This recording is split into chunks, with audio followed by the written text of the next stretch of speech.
তোমাদের দাদা বাজার থেকে এটা কি নিয়ে এসেছে একবার দেখ। আমি তো প্রথমে দেখে ভয়ই পেয়ে গেছিলাম যে এত বড় মোচা নিয়ে এসেছো, এই আমি কয়দিনে শেষ করব। আরে না না, আমি একটুও ভয় পাইনি, তোমাদের সাথে একটু মজা করলাম। আসলে আমি তো আজকে মোচা রান্না করব না, আজকে আমি রান্না করব এই মোচার কাঁদিটা। দেখতে পাচ্ছ তো তোমরা, এই মোচার কাঁদিটা আজকে আমি রান্না করব। কে কে এর আগে মোচার কাঁদি রান্না করে খেয়েছো বলো তো? আসলে এটাও যে খাওয়া যায় সত্যি সেটা আমি একদমই আগে জানতাম না। এটা আমি আমার শাশুড়ি মার কাছ থেকে জেনেছি যে এটাও খাওয়া যায়, আর খেতে কিন্তু ভীষণই সুস্বাদু হয়। তোমরা কি এর আগে কখনো খেয়েছো?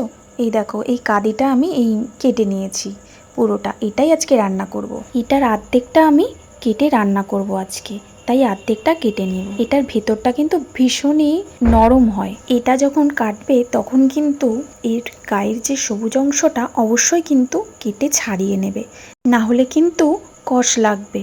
অবশ্যই ওটা ছাড়িয়ে নিতে হবে। এই দেখো, আমি আলু ভাজার মতন ছোট ছোট করে কুচিয়ে কেটে নিয়েছি, দেখতে পাচ্ছ?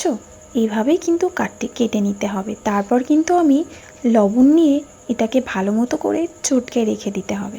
এটা কিন্তু ভালো মতো করে হাতের সাহায্যে কিন্তু চটকে মেখে নিতে হবে, যাতে এর কষটা বেরিয়ে যায়।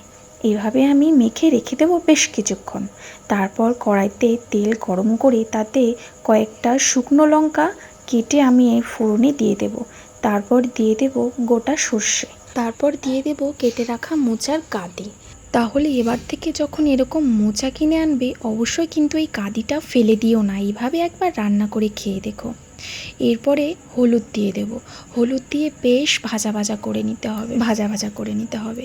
তারপর ওপর থেকে একটু মিষ্টি দিয়ে দিতে হবে, মিষ্টি দিয়ে দিলে এর টেস্টের ব্যালেন্সটা ভালো হবে। সত্যি বলছি, এবার থেকে ফেলে না দিয়ে অবশ্যই আমার কথা মতো একবার একটু রান্না করে খেয়ে দেখো, ভীষণ ভালো লাগে গরম ভাতের সাথে। খুবই সিম্পল একটা রান্না, কিন্তু অসাধারণ।